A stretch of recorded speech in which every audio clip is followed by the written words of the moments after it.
Hai, Assalamualaikum warahmatullahi wabarakatuh. Perkenalkan, nama saya Putri Mawiyah, NPM 1831. Di sini saya akan menjelaskan dan contoh-contoh prinsip dasar dari manajemen klaim.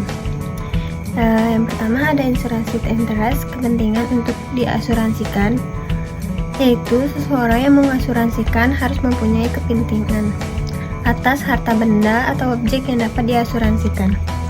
Objek yang diasuransikan juga harus ilegal dan tidak melanggar hukum serta masuk dalam kategori yang layak. Apabila suatu saat terjadi musibah atau masalah yang mengakibatkan objek yang bersangkutan menjadi rusak, maka pihak yang mengasuransikan akan mendapatkan ganti rugi yang finansial.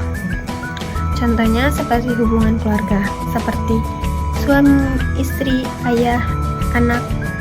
Yang kedua ada itikat baik, suatu tindakan untuk mengungkapkan secara akurat dan lengkap semua fakta-fakta material mengenai sesuatu yang akan diasuransikan, baik diminta maupun tidak. Artinya, seseorang penanggung harus jujur dan terbuka menerangkan secara jelas serta benar atas segala sesuatu objek yang diasuransikan.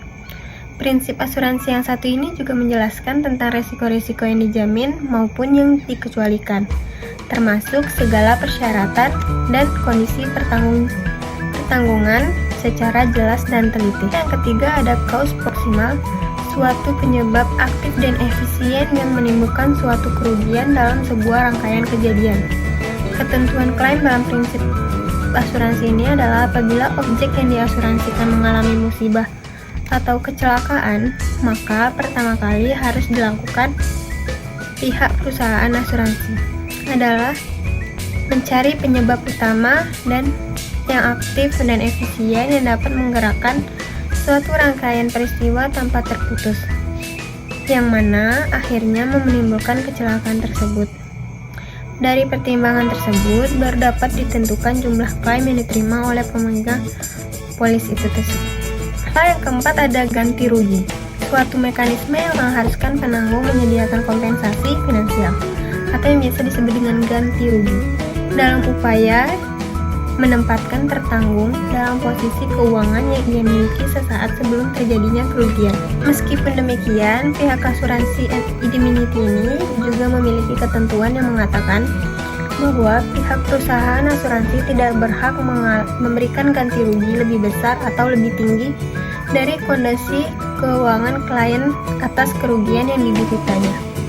Contohnya, jika terjadi musibah sakit, maka perusahaan asuransi akan membayarkan atau reimburse biaya rumah sakit sesuatu dengan tagihan yang telah dibayarkan sebelumnya.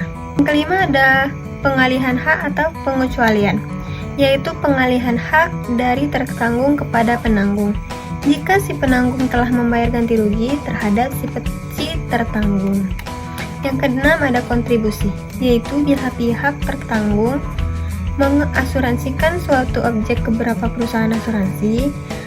Yang keenam ada kontribusi, yaitu bila pihak tertanggung mengasuransikan suatu objek ke beberapa perusahaan asuransi.